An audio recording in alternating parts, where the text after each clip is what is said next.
Hello, and welcome to The Psychonauts Show with Dr. JKB. This is John K. Burton, MD, psychiatrist, psychoanalyst. And on this podcast, your captain on these voyages to explore strange new worlds in inner space. Our mission is to uncover knowledge that will ultimately make us more effective, more connected, and more attractive in our daily lives.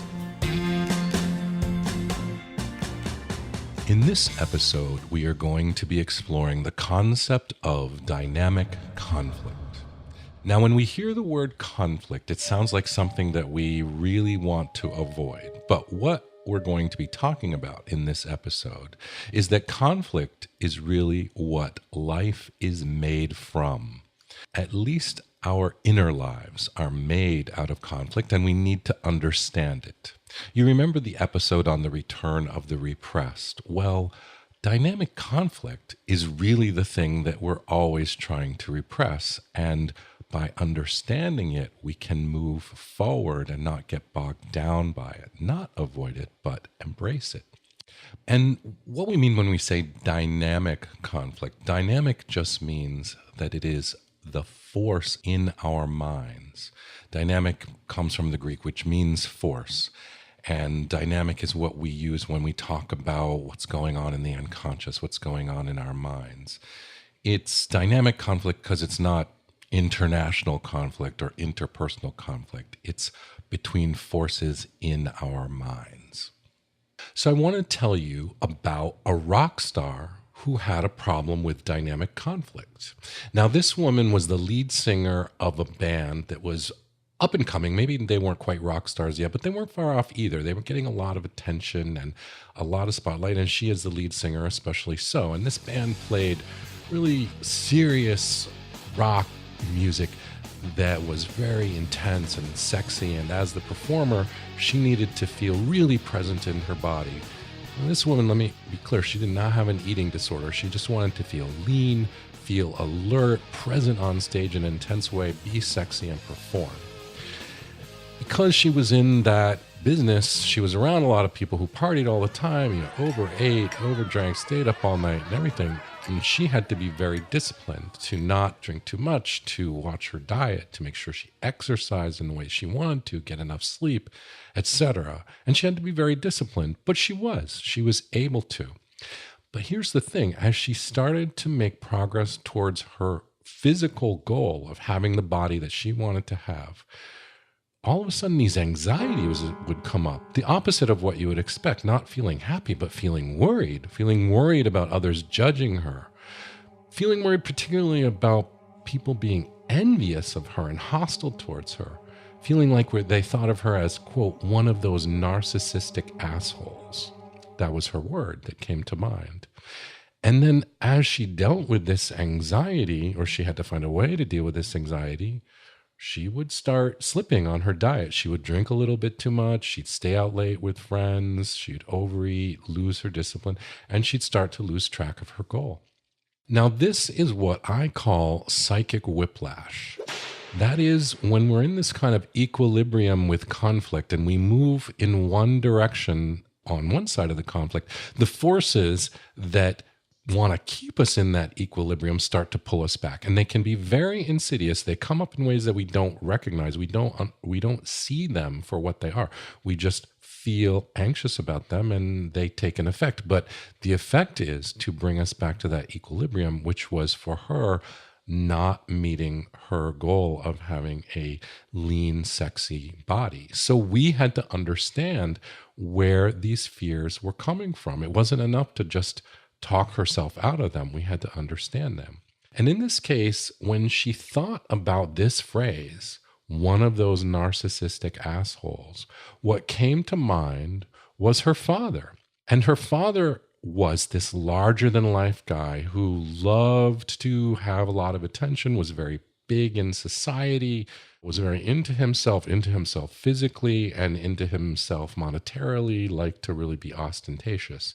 And because of this, he had ruined the family business because he had made bad decisions based on wrong things, just trying to kind of promote himself. And she had this unconscious association with getting attention and feeling excited and being in the spotlight with her father. And this part of herself was trying to keep her from being like her father, was trying to protect herself from becoming something that she didn't want to become unconsciously.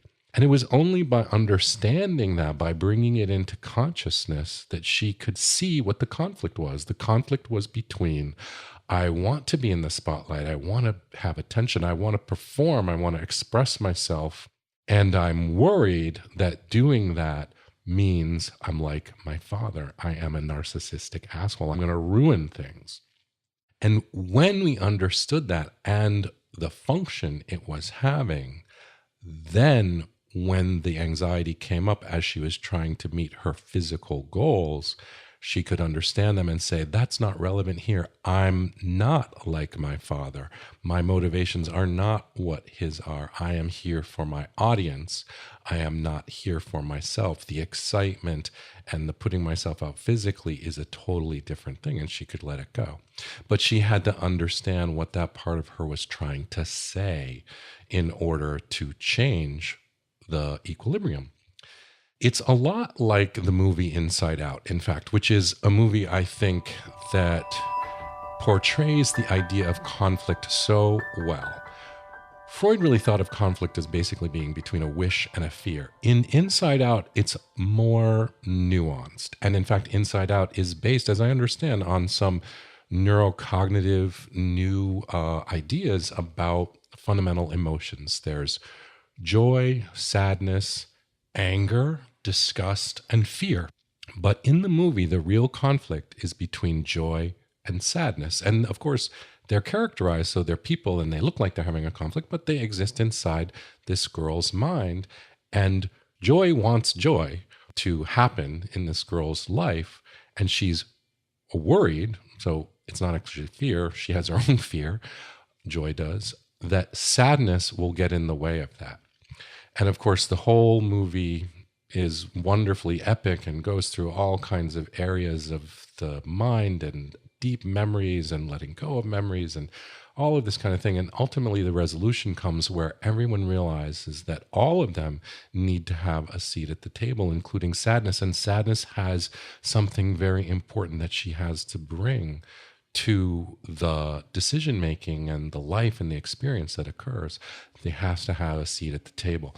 And that's really the message here with conflict, is that these conflicts come from somewhere and we need to bring their voice and give them a seat at the table. Even in the movie The X-Men, and of course the conflict there is between Magneto, the villain, in current time, but with the X-Men movie that goes back in time, we see that Magneto was actually Professor Xavier's best friend. That's how they started out. And it's the dialogue between what seems to be the villain and the other, but seeing like what their relationship is, what they have in common, that we really want to do in this concept of dynamic conflict. So I want to get a little bit more into the theory behind dynamic conflict. Now, dynamic unconscious is different than just the unconscious. The unconscious is something that human beings have always known about. Even ancient people refer to it. There's the idea of differing states of consciousness. I'm not going to remember all five. There's sleep, there's deep consciousness, there's transcendent consciousness, there's regular consciousness. All of these are in the Vedic texts, which are, of course, like 4,000 years old. And then among the Australian Aborigines, there's this idea of the dreaming, which is sort of mystical, mythological, but it exists in the now, and it's a different kind of consciousness. And of course, in Genesis, Joseph and others, prophets, have dreams, and dreams are unconscious. They know this. And even now, neuroscience shows that we have an unconscious, obviously, and it does things. It consolidates memory and it has other functions. It's important. But the difference here is that when we talk about a dynamic conscious, it's an unconscious that has forces in it. And that's where psychoanalysis is unique, what it adds uniquely to the idea of the unconscious. Freud was really the first to say that there are repressive forces that push things into the unconscious. And that's really the force he was talking about. And that we're not aware of them, but they affect our behavior and the things that we do and how we feel. A great example of this comes from the show Marvel Agents of S.H.I.E.L.D., which is based on, the Marvel comics, but it's about the agents, not the superheroes. And in season 4, they replace the regular Agent May with an android. But the thing about the android is she has a program that she's not aware of that is influencing her in ways that she's not aware of. I mean, I couldn't think of a better example of the dynamic unconscious, except it's an android and not a human being, but you get the point. The other thing about the dynamic unconscious that is important, like I talked about psychic whiplash, these forces that kind of pull us back to equilibrium. This is what we call signal anxiety, or what Freud called signal anxiety. It's a signal because it signals that there is an unconscious conflict. These feelings of anxiety, like my patient had, or guilt or shame, like, oh, people are going to think badly of me, or I'm worried about something. And often it seems irrational, but it is a signal that there is an unconscious conflict. So when we feel that way, we can say, maybe I have mixed feelings about this.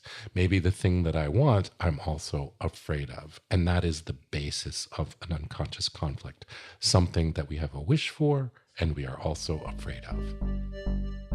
So, as I always like to do on the Psychonauts show, I like to give you a little bit of history of where these ideas come from, because the ideas themselves are dramatic and full of stories, and they help us understand stories and create stories, like in the comic books and the movies that I talk about. But the history of these ideas are also full of stories. And dynamic conflict is really front and center with Freud, and it does relate to the episode on the return of the repressed, the first episode that we did. And I kind of wanted to get a little bit more into Freud because, just a lot of reasons. For example, a friend of mine's son wanted to see a therapist, and she, he's 13, so she is the one who talked to the therapist and tried to decide who was appropriate, and she was asking me my opinion. And she told me she didn't like one of them because, quote, he even mentioned Freud, like he must be crazy if he mentioned Freud. And the thing is, Freud actually said some really, really important stuff. He was born in 1856. So what is that? That's 161 years ago. And he was born in the outskirts of Austria. He's associated with Vienna, but he really wasn't born in Vienna. He was born in some, boondock town. And he was born Jewish in a world that didn't really like Jews too much, didn't allow them access to equal education, to careers. And he had to work really hard to get where he was. But he was also a product of his age, the Victorian era. And the Victorians really thought that they could understand everything in the universe. They felt like it was a big machine and all they had to do was kind of take it apart. Of course, we don't think that anymore, not even on a physical level. Quantum physics and string theory and multiverses has taken us away from that idea, but that's what was going on at the time. Anyway, that's a little bit about Freud, but when I was looking back and trying to think, where did this idea of dynamic conflict come from? It's really not one place in particular. It's really all through his work. And this really goes back to the beginning of Freud's theorizing that led to the field of psychoanalysis. Now, he worked on his theories over his whole life and developed ideas, but they really centered around this idea of conflict and what it is. And he wrote many things, of course, but some of his most interesting writings are his case histories. The case of Anna O, the case of Little Hans, the case of the Wolf Man and the Rat Man, and Dora and Fraulein von Eyre. And in these case histories, they're like little novellas where he brings the characters to life. And we find them so interesting, and his interaction with them is very intimate. He really was a great storyteller. But, of course, it's from his perspective, and he also is trying to put forward his theories with these case histories. I sometimes imagine, I wish that someone would write a play or make a movie where we get to see all these characters kind of come back to life and interact with each other and talk about what was actually going on in their minds, what they think of their inner worlds, and also what it was like for them to work with or interact with Herr Professor Freud. The very beginning of Freud's ideas occurred in 1895 in a paper that he wrote with his mentor, Joseph Breuer, and it involves the case of Anna O. And it's so fundamental, it's worth going back. And as with some of Freud's famous cases, we actually know who Anna O was. Her name was Bertha Pappenheim, and she actually became a very important figure in feminist history. She was a social worker and really became important in her own right and in her own career. But at the time, she presented as a patient who had trauma because of the death of her father. But her presentation, remember, this is 1895, earlier really, she had convulsions, paralysis, hallucinations. The family didn't know what to do. They thought she was crazy, but something really terrible was going on. Freud and his mentor theorized as she spoke about the things that happened to her, the death of her father and the feelings that she had, and particularly the angry feelings that she had towards him. And even now, if you have anger towards someone who's died, it's problematic. You don't feel like a good person. But imagine back then you're the daughter. It's, middle 1800s. She would never have wanted to feel like she was angry at her father, but she was able to in the course of the conversation with Breuer. And then she was able to be relieved of her symptoms. And so Freud and Breuer felt that there must be something to this, that if a patient can talk about the trauma, then they are relieved of the symptoms. And this is where they came up with the idea of repression, that conflict is an unacceptable feeling, in her case, anger, or a wish, in other cases, that is not allowed entry into consciousness. It is repressed actively because it's unacceptable. And conflict, according to them, was, as I said, both a wish and a fear. That's basically the idea of dynamic conflict.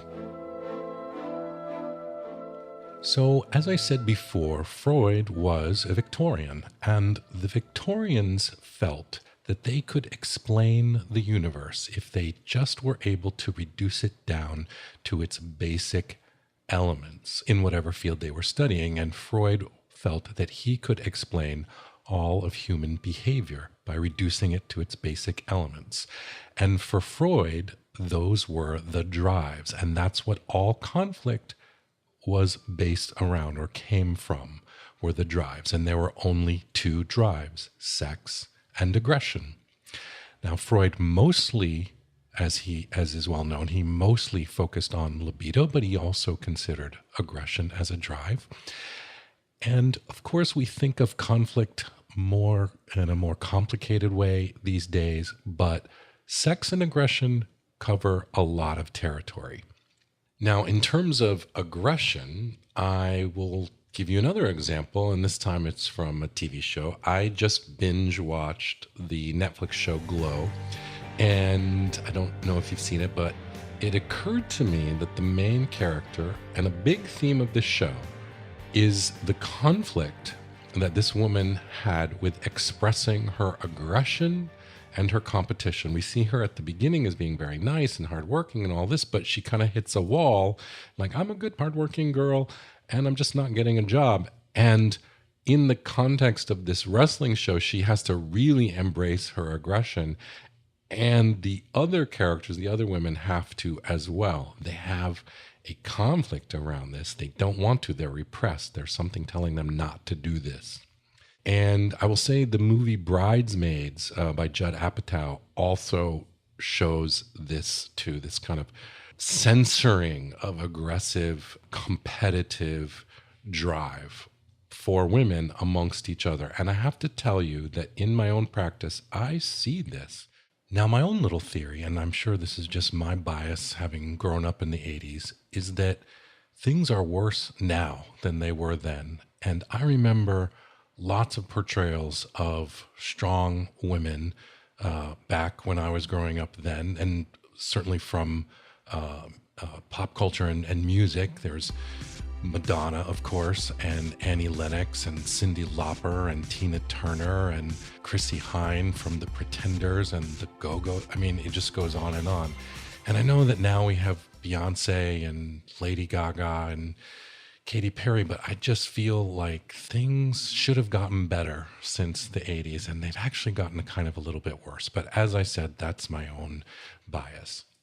But let me tell you about an actual case in real life where a young woman came to me with a conflict around her aggressive drives. And this was a woman who was in the tech industry, which of course we know is highly male dominated. But this particular woman was very respected by all of her colleagues, all of her male colleagues and a few women.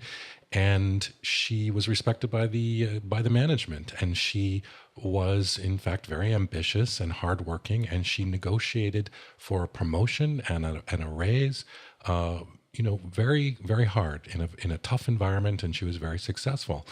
No one gave her a hard time about this, but she could not sleep after getting this promotion. She developed a case of insomnia, really.